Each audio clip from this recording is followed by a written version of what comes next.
الرغيف الواحد بس منه وصل 25 جنيه. احنا بكيس دقيق بس او بكيلو دقيق ب27 جنيه هنعمل كل الوليمة اللي انتوا شايفينها دي.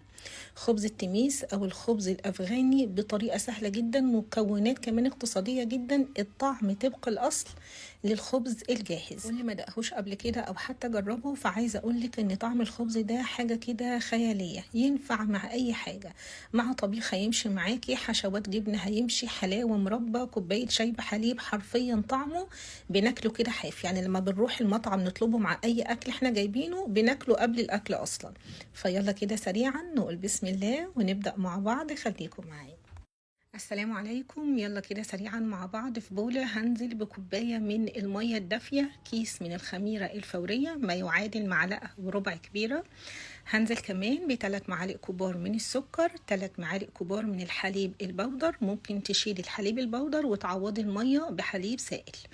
تمام، نقلب بقى الميكس ده كويس جدا. بعد كده هنزل بكيلو من الدقيق، وهنا تقدري تستخدمي اي دقيق موجود في العطارة ان شاء الله حتى يكون سايب. بعد كده هننزل ب3 معالق كبار من السمنة، ويا سلام بقى لو كانت سمنة بلدي.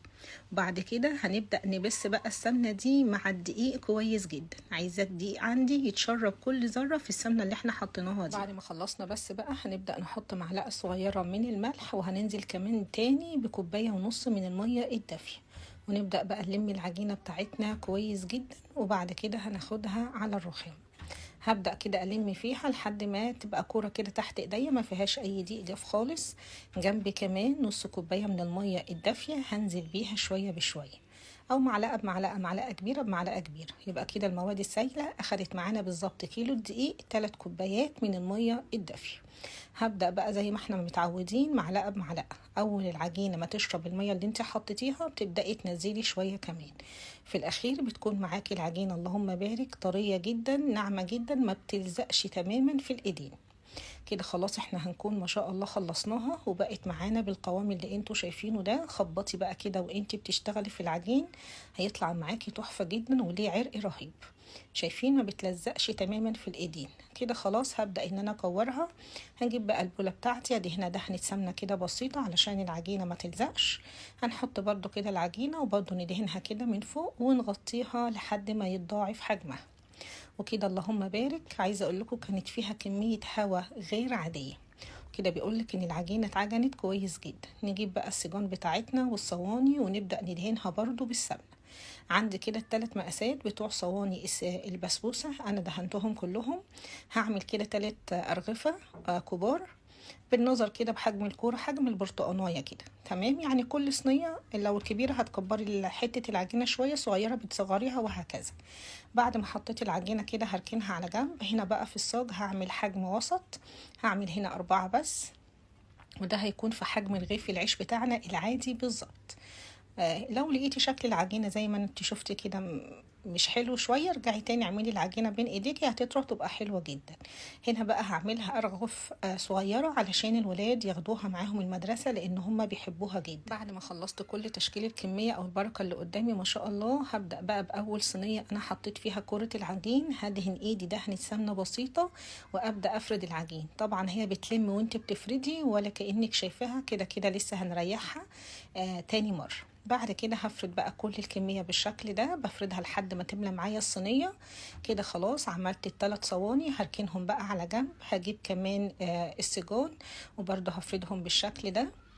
وكده خلاص بعد ما هتخلصي كل تشكيل الكمية هتحسبي بالظبط هتريحيهم 15 دقيقة بالظبط.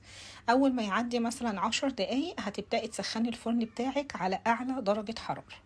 خلاص انا عملت الكمية اهو، بدأت ان انا اغطيها. قبل ما تدخل الفرن على طول على طول هنبدأ نعمل الحركة اللي انتوا شايفينها دي. تمام، بصوابعنا كده نعمل فتحات اللي بتكون في خبز التميس او الخبز الافغاني. بعد ما عملته بالشكل ده هجيب بقى يا اما حليب يا اما سمنة، هندهن الوش حليب او سمنة. انا كده عملت ال3 صواني اللي اتعملوا كده في الاول. تمام زي الفل. ولو حسيت ان السمك تقيل شوية افرديها بايدك برضو مفيش مشكلة. رجعت بعد كده هنا دهنتها كده بالحليب. وبعد كده هرش عليها بقى حبة البركة وكمان شوية من السمسم. اهم حاجة دهنيها كويس علشان المادة السائلة اللي احنا بندهن بيها بتخلي وش العيش بتاعك ما ينشفش جوه الفرن. تمام، خلصتها. هنرش بقى رشة كده من حبة البركة ورشة سمسم، وهسيب لك لينك تطبيق خاص فقط بالمعجنات، حقيقي كل الوصفات اللي فيه تحفة جدا في اول تعليق. كده خلاص دخلتها الفرن على اعلى درجة حرارة رف اوسط. اول صاج او اول صواني اخدوا معايا 12 دقيقة بالظبط. اول ما تلاقيها احمرت من تحت اقفلي الفرن وشغلي الشواية تاخد اللون الذهبي الحلو ده. اختياري بقى، اول ما تخرج من الفرن يا اما تغطيها على طول او تدهنيها دهنة سمنة بتكون حلوة قوي. بعد كده هجيب الصاج، والحركة دي او التشكيل ده انا بعمله قبل ما تخش الفرن على طول، ما ينفعش اعمله واركنه على الرخامة. هنا بقى فردت العجين شوية علشان كان صغير، وبعد كده دهنته برضو بالحليب ورشة سمسم وحبة البركة، وعلى طول هدخله برضو الفرن على نفس درجة الحرارة. الصاج الاخير بقى كان اختمر معايا. هنا بقى مش هنهبط ولا هنفرد، هنا هنعمل الحركة على طول. يعني الصاج اللي في النص انا فردته بايدي شوية، بعد كده عملت الحركة اللي بصوابعي دي. اما الصاج الاخير ما ينفعش ان انا افرده لانه خلاص بيكون جاب اخره في الخمور. وبرده دهنته كده بالحليب، وبرده رشيته بحبة البركة والسمسم، وكان خلاص الصاج اللهم بارك اللي في الوسط خرج. دخلت كمان ده، وكده كل البركة اللي كانت معايا او الكمية حاجة كده كفاية بس ريحتها وانت بتخبزي. الخبز ده بحب اعمله جدا، خصوصا لو انا عاملة عدس زي النهاردة كده، او لو عاملة طبيخ وفي وسط الطبيخ ده ملوخية خضراء. بيكون خطير يا جماعة، حلو قوي. اول ما بيخرج ببدأ ان انا اغطيه لحد ما يدفى معايا، بعد كده هبدأ ان انا اقدمه، او حتى ان انا بقدمه سخن برضو هيشتغل معاكي.